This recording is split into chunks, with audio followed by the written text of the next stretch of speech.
Thank you for having me here this evening. I will tell you that I have looked forward to this event for a number of reasons. First of all, because I have heard that it's such a good event, and I can see from the buzz in the room and the conversation, and I heard that you had a great day today. But what many people don't know, and perhaps it wasn't so evident in my bio, is that I actually started my career in what would be called today supply chain. And so this event and talking to you this evening and to this group of women is really, like I said, near and dear to my heart. So when I started way back then, it wasn't called supply chain or logistics or anything like that. Back in those days, it was actually called purchasing and stores. And I graduated with a degree in engineering, and I came out of university and was really ready to change the world, right? I was ready to conquer the world. And I went to work for a gas pipeline company in Houston, Texas. And my very first assignment, which I knew was going to be something very important, was to go from the Gulf of Mexico to Boston and every small town in which this pipeline ran through, and there were many, and count pipe. And that was my big start. And there was actually a lot more to it than that. And of course, over the course of time, I moved up and I dealt with purchasing and I dealt with logistics and dealt with materials management and inventory and all of those other things. And that was really my first supervisory role, my first managerial role. And that's how I got my start in my career. And those projects that I worked on in those early days, I now recognize the changes that I was involved in was really those first stages of that gas pipeline company's transition and transformation into what we now know as supply chain and logistics, that you are all part of the community. So again, thank you for letting me come and talk with you today. So I was asked to talk about courage and leadership. So as we all do when we're asked or given an assignment, or at least many of us, I was no exception. I went to Google and I Googled courage and leadership. And I was doing my research, I was doing my homework, I wanted to be prepared. And here's what I found. Lists and lists and lists and articles. And there's a lot of people who have a lot of things to say about courage and leadership. And a few things that I found on the list, you might recognize some of these, so I'll just read them very quickly. Courage to speak up, say what needs to be said. Okay, got that. Courage to make hard decisions, particularly in the face of opposition or adversity. Okay, got that too. Courage to fire poor performers. I have to say I've probably done more of that than I would really care to admit, but yep, got that one. Okay. Lead change. I found that one to be pretty ambiguous and not really telling me much. Kind of broad. And hold people and yourself accountable. And these were the ones that I kept seeing over and over. And I imagine if we were to go around this room, the collective wisdom in this room would produce equally and valuable and lengthy lists of what does it mean in terms of courage and leadership. So I decided that my research really wasn't hitting the point and it really wasn't speaking to me. So I decided to take a step back. And rather than going external to the world in Google, I decided to go inside myself and really stop and think about what does it mean. Because the reality is we live it all every day. I can look back in hindsight and see those moments in my career where I perhaps exhibited that. But I perhaps didn't recognize it at the time, and in our busy lives, we often don't take the time to reflect. So in addition to being thankful for being here, I'm thankful for the opportunity that it gave me to stop and think about this. But I realize that when we talk about courage, and I often link leadership and courage together because I don't think good leadership can be separated from courage. But when we think about it or we talk about it, we always look for the big and obvious monumental event or action that somebody did and said, boy, that was really courageous. We often think about the firefighter who runs into the burning building and says, oh, that's courageous, or the leader who leads people into battle on the battlefield, and we say, well, that's courage and that's leadership. But we don't think about what we do every day. And the fact is, it's not like we wake up every day and say, I'm going to do something very courageous today. I'm going to be brave, and I'm going to lead courageously and consciously think about it. So here's what I believe. I believe that being courageous is not an act of heroism itself, or even sometimes a conscious decision. It is simply a way of being. And it exists in varying degrees and at various levels, but it fundamentally speaks to the character of who we are from the inside. We can read lists, we can learn, sometimes we can model, we can take, for example, and we can practice, and sometimes we can even fake it a little bit. But ultimately, it has to come from within. That inner voice and those daily behaviors and decisions that we made, some of them obvious, some of them conscious, some of them not. But it is about knowing and trusting ourselves and exercising our personal moral muscle, our true north. It is both a habit formed and honed through experience and exercise of that habit when it's easy and sometimes when it's hard. It is about focusing more on doing the right thing more than it is focusing on doing things right. So instead of telling you sort of the academic conversation, I hope you don't mind, but I'm going to get a little personal this evening. And I thought of a few times, again, more in retrospect than I realized at the time, of some personal stories that really bring home a few points that I'd like to talk about in terms of leadership courage. The other thing I'd like to say, though, is we often think about leadership as a positional thing. You have a job, you have a responsibility, other people will follow because it's on an org chart. But true leadership is not about an org chart. Again, this is about personal leadership. So number one, have the courage to take informed risks, but don't be perceived as risky. So where this comes from is really early in my career. I guess it was about 8 years into my career, and I was working in operations for a gas pipeline industry, and back in Houston, Texas, and I was a manager at the time. And I was in the operating group, and I was reminded every day, by the way, that I was the first and only female to ever hold a manager position in the operations group. And I was reminded of that daily either as an accolade or a threat, and I decided not to worry which one it was. But in other words, don't screw it up for the other women coming behind you, I think was the point. But I worked for a really wonderful CEO, Paul Anderson. And Paul Anderson looked around his company, and he was 5 layers above me. But he looked around his company and he realized that of all his managers, directors, leaders in his organization, named leaders, he only had a handful of women. And so he asked a really important question, and his question was, were there barriers to advancement for women in his company? And so he decided that, well, who better to ask than the women? So he invited all the women who were managers or higher, and there were 12 of us, of a company of about 2,500. And he invited us to get together and answer the question. So his question was, are there barriers to leadership, to advancement? And if there are, what are they? And if so, what do we do about them? So he gathered us all together, but it was voluntary, by the way. And of the 12, only 7 of us were courageous enough to participate. I'd tell you I was naive and just thought, sure, why not? And we talked about this for months. And the short answer is yes, there were real and tangible barriers, and so we came up with a recommendation plan. And lucky me happened to be absent on the day we had the meeting to decide who got the benefit of presenting the findings to the CEO. So suddenly all these really courageous women nominated me because I wasn't there. So I had a lot of wonderful support behind me on these recommendations. And so as I was preparing to go meet with him, and I had never sat down with the CEO, I didn't even know him. So I was a little nervous about that. And so I called my father, who had just retired after being 40 years in the oil business. And so I was just getting to that age where I was beginning to listen to my father's advice, so I decided to call him. And I remember distinctly my father's advice. And I told him what I was going to do, and I was all excited. I was going to meet the CEO. And my father said, don't do it. You will kill your career. Don't do this, don't do this. Take my advice, do not do this. So I thought about it. And there were 2 things that came to mind. First of all, if there were barriers and no one was courageous enough to talk about them, the reality was my career wasn't going to go very far anyway. So what did I have to lose? But that actually wasn't what convinced me to do it.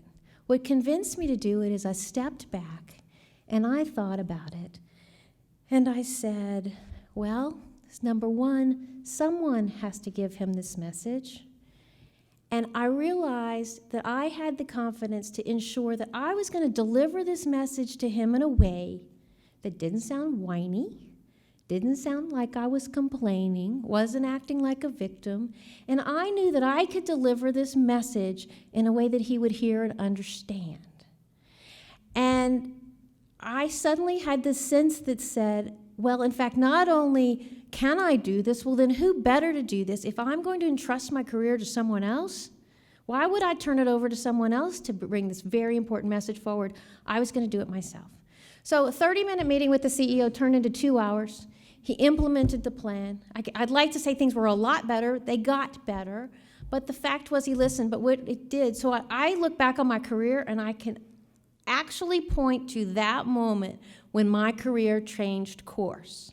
And I know this because about 8 months later, I was offered an opportunity to go to Connecticut, which is my next story, on a major project for this corporation that, by all accounts, I really wasn't yet qualified to do. But that CEO had to decide who was going to be on that project, and when my name came forward, he agreed that I was the person to handle it. And a year later, he told me why, and the reason he said was exactly like I said. He said, I informed him. It was that meeting that allowed him to see me in a way that realized that I was willing to take a risk, I was willing to put myself out there, but that I wasn't a risky person. I had done my homework. I was able to bring forward a very difficult and challenging message in a way that he heard and he understood and he accepted. So the thing that my father, so that's the one time I have to look back and say, Dad, you were totally wrong.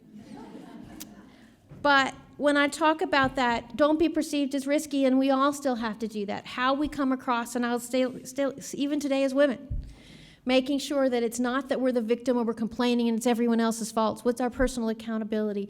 Do our homework, be prepared, be professional, say what you see, and then let the rest happen and have the confidence to do that. So talking about point 2, courage to let some things go in order to move forward. And sometimes this is very, very difficult, even difficult for me still today. So I mentioned that I was given this opportunity. By this point, they had transferred me into what was this burgeoning electric power business, and merchant gas power plants were becoming the thing. It was the mid-90s in the United States, and my company was deciding that they were going to be a large player in building and constructing and owning power plants. I knew nothing about power plants at the time, but I got the opportunity to go develop these plants in the United States, in New England. So my task was to go develop them, and as a result, it was all the upfront work. I had to go do the business relationships, the tax agreements, the land, really get everything prepared so that the construction organization could come in behind and build these big, massive, hundreds of $million projects. Well, in this particular case, I was working about 5 projects at a time. That was really exciting. I was on airplanes, I was going different places, I was in different states, I was working deals. And it was really a great job. And one of these deals I landed was in Bridgeport, Connecticut. But this was a unique deal. This was an accelerated project in which we were going to construct, we were designing, constructing, and permitting this project all in parallel to try to do it faster than anyone had ever done it before. And this, in fact, was going to be the first kind of merchant plant of its kind in all of New England. So we were writing the rules as we went. And they decided, rather than just have a developer and then a construction team, what they wanted me to do was to go up there and run the project end to end and move to Connecticut to do that. And my choice was to stay in Houston, continue to do multiple front-end development of projects, or to go to Connecticut and be able to stay there and commit to one project for a couple years. And it might sound like an easy decision, but I was absolutely stuck. I couldn't decide. And I had my list, and I'm thinking, what am I going to do? And the fact was, I was so focused on what I was going to give up by giving up all those other projects that I couldn't see clearly what it was I had an opportunity to go to. And I had this dear, dear, dear friend, the late, great Martha Myers. And she was one of these friends that would listen to you for a little while, and then she'd kind of say something and right between. I have to say, if you don't have one of those friends, get you one, because those people who will tell you what you need to hear even when you don't want to hear it, but they do it with love and kindness, and it matters. And Martha looked at me and she said, Gianna, this is a no-brainer. You are so worried about giving up. You can't even see what you have an opportunity to go to. Move on. Let go of what you already know. You've done that. You've been doing that. Let go and move to something new. Go to Connecticut. And of course, I walked out of there, took the job, and Martha, of course, was right. But the fact is, my life today, and particularly in a role like I have now, but we all face that. This is about making choices. And in leading a company or leading an organization, we have to make choices. We simply can't do it all. We have to think about what it is that's most important and focus on that. I think it's so important at times to keep your options open, no doubt. But there is a time, and knowing when's the time to keep your options open, and then when there's a time to choose and move forward is so, so important, because we can't grow, we can't change without moving forward. So that was another major life moment for me. And I know it was a major life moment because I go to Connecticut, I do this great project, I meet my husband who was on the project. So personally, my life changed. And I can absolutely tell you today that I would not have the job that I have today had I not done that, because that experience is directly relevant to many of the things that ENMAX is doing. So again, moment 2 changed my life, but you've got to let go in order to move forward. So was I afraid? You bet. Did I think, I had those questions. Well, what if I don't know how to do it? Can I be successful? Do they really know? I really know nothing about this, but okay. What if people don't like me? It's a new place. I've never lived in Connecticut. I'm from the South. They didn't serve grits up there. That was a big loss. You bet. I was absolutely afraid, which is my third point. And it's about fear. You can't have courage. I don't think courage is about the absence of fear. It's how you handle the fear. So my little tagline here is fear, use it or lose it. So we often talk about people who are brave and courageous as being fearless, and I don't think that's correct. I think they understand how to convert that fear into something else.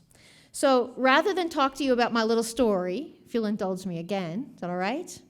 Rather than talk to you about fear, I'm actually going to talk to you about guilt and my personal experience around guilt and a little bit of an experiment I had a few years ago, and again, how that changed my perspective on fear. So I grew up as a practicing Catholic, and in the springtime of the year, every year would come around, and during Lent, you'd have to answer that question, what are you giving up for Lent? And true confessions, only in this room, my entire life, I have been the worst, horrible person. I can't commit to anything when it comes to Lent. I've tried giving up ice cream, chocolate, wine, make my bed more when I was a kid. Every year, by the second week, I had totally failed. Totally failed. I've just perpetually, so as an adult, I got to this point, and just a number of years ago, it was a particularly hectic time in my life. And I had a friend say, well, what are you giving up for Lent? The dreaded question. And I really flippantly just laughed and said, I think I'm going to give up guilt. And it was actually just sort of flippant. It was a joke, and I laughed. So let me put that in perspective. I mentioned I grew up Catholic. Guilt. Okay. I grew up in an Italian Catholic household. Guilt, guilt, guilt.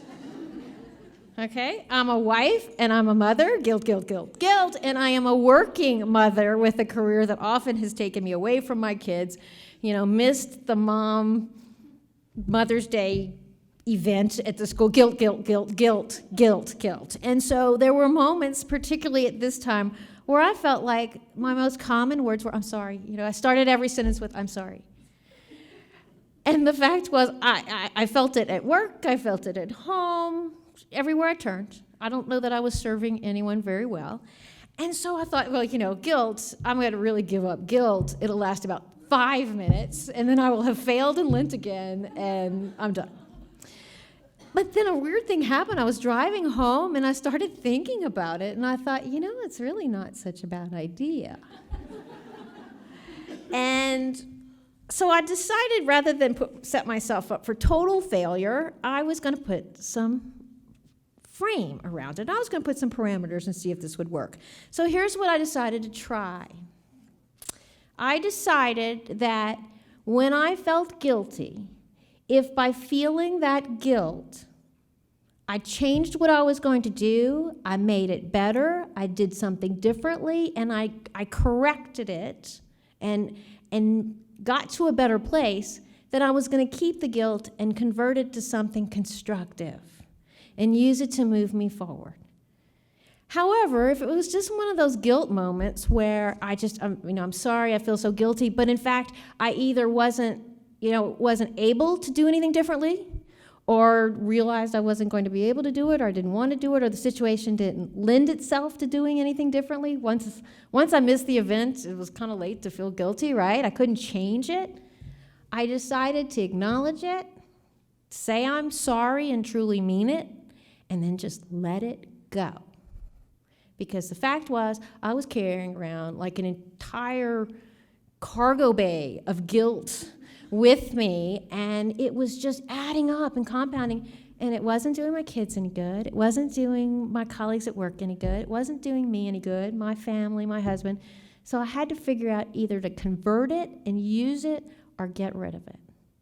And I'm very proud to say that was my best Lent ever. And sometimes I remember to do it, and I'm not as good as I was that time, and I still sometimes feel it, particularly moving to Calgary and the changes that I put my family through this year. But the fact was, every now and then I remember. So I'd say the same thing about fear, and fear is the same thing. You can either use it to paralyze you. Well, that's no good. It does no one any good. So for fear, it's the same thing. Use it and convert it and motivate yourself. If that motivates you to get to a new place, to accomplish something new, don't let fear get in your way.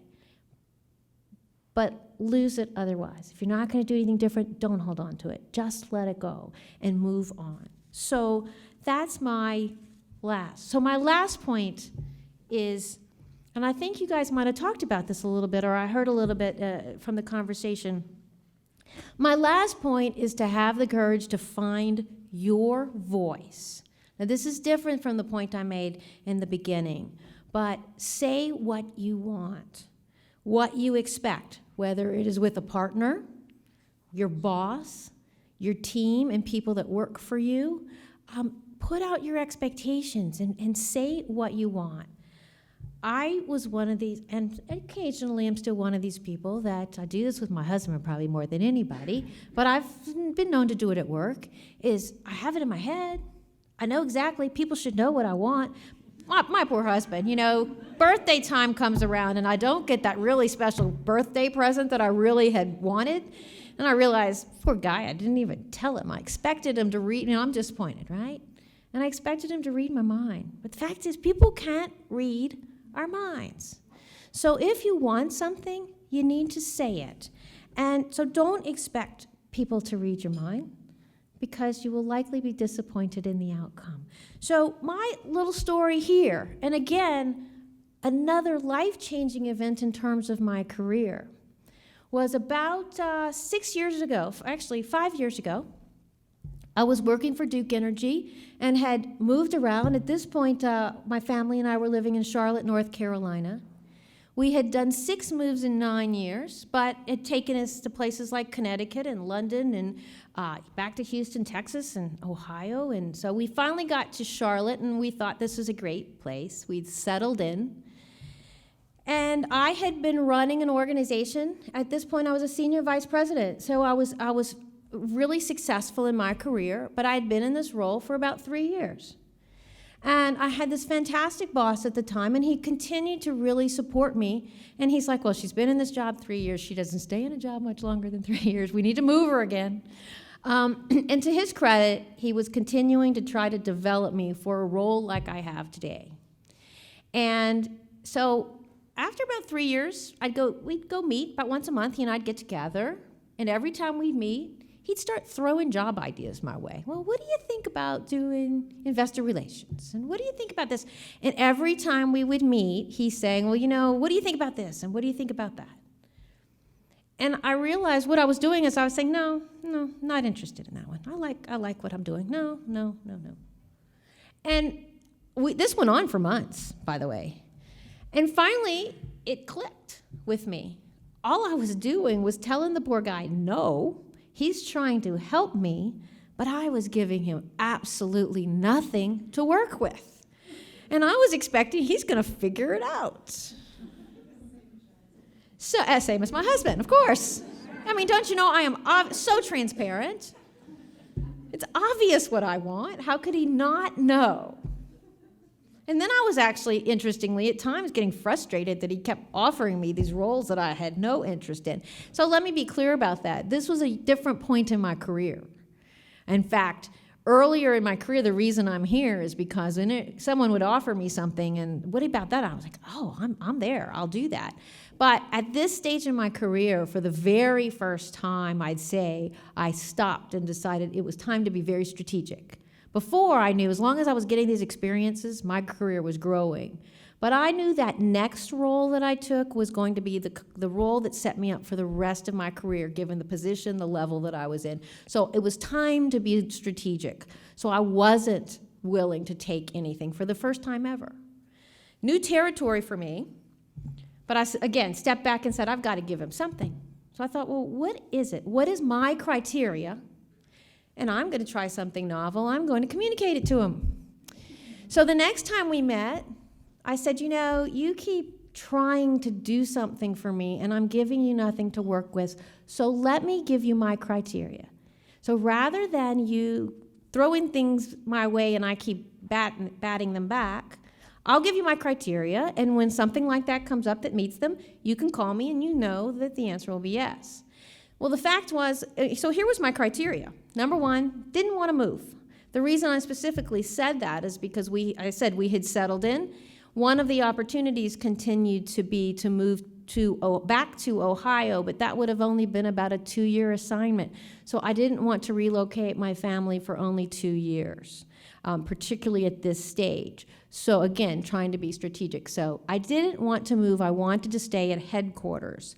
Number two, I wanted a broader responsibility because while I was a very senior leader, my experience had always been with very small teams, and I wanted to test my leadership on a broader organization. Number three, I was willing to travel, but it needed to be travel at my discretion and timing that I could control. So I had turned down a role in investor relations because that would have been someone else, the CEO's calendar, and I could not manage my family and do that at the same time. And number four, I wanted to stay in an operational organization. That was what I was most interested in, that's what I was best at, and I wanted to stick to the part of the business we had to do well every day. That was my criteria. The fact was, it wasn't a specific job. At that level, they didn't open up very often. There also wasn't any that I knew of that matched that criteria. So I just said, that's my criteria. And when you find something like that, think of me. That's it. No more, no less. 6 weeks later, I'm sitting in my office, and I get a call from him. And he says, we've decided to do a big major reorganization. We're going to totally revamp our customer organization. And I said, yes, I've never done customer. He goes, I know. And at this time, the customer organization across Duke Energy was across 9 different executive vice presidents. And we've decided to focus on the customer, and we're going to pull them all together. And we need someone to lead it. And we want you to lead it. And he says, it's a really big organization. It was about 2,000 people. It's really complicated, but it's something we have to do core to our business every day. and it's here in Charlotte, North Carolina. And he said, so I want you to think about it. And I said, no, I'm in. I'll take it. I said, it's a yes. He says, will you do this? I said, yes. So I called my husband, and I said, my boss just called me to offer me this job. And my husband said, so we're going to talk about it tonight? And I said, oh, no, I already took it. But the fact was, he checked off every one of my criteria, and I am convinced, and by the way, that's the role that I had just before coming here to ENMAX. And I am convinced to this day that that would have never been presented to me if I hadn't given him my criteria. He would have thought of someone different, and quite frankly, some of the development and the organization changes that they thought of were in response to some of the information I provided him as to what I wanted. Now, the reality of it is we can go around saying what we want, but we have to, the reason I say have the courage to do it is because the facts in life are that we don't always get what we want.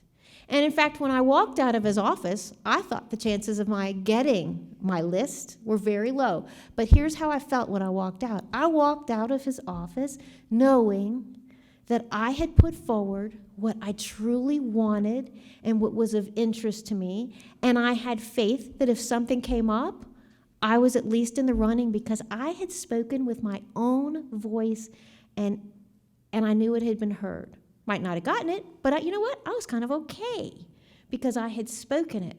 But here's the interesting thing. I'm confident that if I had never spoken it, it would have been self-fulfilling. So again, this doesn't just apply in your career. I think it, like I said, personally, but the same thing, I do that today in my organization and as a leader. It's not fair for me to have all these expectations of the people who report to me or who are in my organization unless I give them some information of what it is that's important. What are those criteria? What am I looking for? What kind of behaviors do I expect?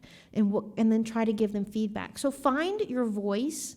Doesn't guarantee you get what you want. You feel better, but I think it goes a long way in probably creating that reality that you'd like to see happen. So being new to Canada, I'm going to assume that this is a game that's also in Canada, but I ought to test this. So give me a show of hands. How many of you have played the children's game Follow the Leader? Oh, thank goodness, because I realized that perhaps this game isn't up here because there were a few things a little bit different. So I don't want to make that assumption. Okay, so Follow the Leader. Think about that game for just a moment. So what do kids do when they play Follow the Leader? First of all, they have to designate somebody who's it, the leader, right? They are the designated leader, and that's really just the start. So once it's clear who's it, the first thing that happens, right, everybody lines up. The leader gets in front, and everybody lines up right behind him, gets in a nice straight line, typically. Well, it doesn't happen quite that neatly in our world as adults, and particularly in business. But in many ways, it does. Every now and then there's somebody looking off to the side, just as there is in the game. But the kids are ready. The stage is set. And what is it that the leader does? Does the kid at the front of the line stand there and say, okay, I'm the leader, follow me, and just kind of walk? No. What they do first is they take a step. First thing, they don't go backwards. They step forward. And they start to move. And then really good leaders who get to be it for a long time, they take a step forward, then they adjust, then they get a little confident, and then they start to get creative, and their arms start doing this, and then they start to make it interesting, right? And those leaders who get to be it in follow leader games are the ones that draw the followers. They create followership. They draw them in. They make it exciting. They adapt. They make it interesting, and they really stand tall and move forward all the time. Not because they said, follow me, but because they were engaging, because they really knew it's about movement, it's about change, it's about adapting, and it's about continuing to innovate along the way and bring that group of kids to a new place. So I mentioned earlier, this isn't courage and leadership, I think, exists everywhere, but you don't just get it because you decide to have it one day. You exercise it every day in large and small ways. It's not about your position, it's about your person, and it's about what comes from the inside. It's about building what I said is the habit of courage, and sometimes try it out in a safe place with those friends who will thump you if you don't quite get it right? Again, find those friends if you don't have them.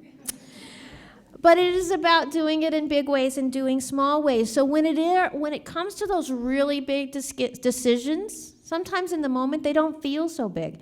It's only in hindsight, just like I've done today, that I can look back and say, boy, that took some courage on my part.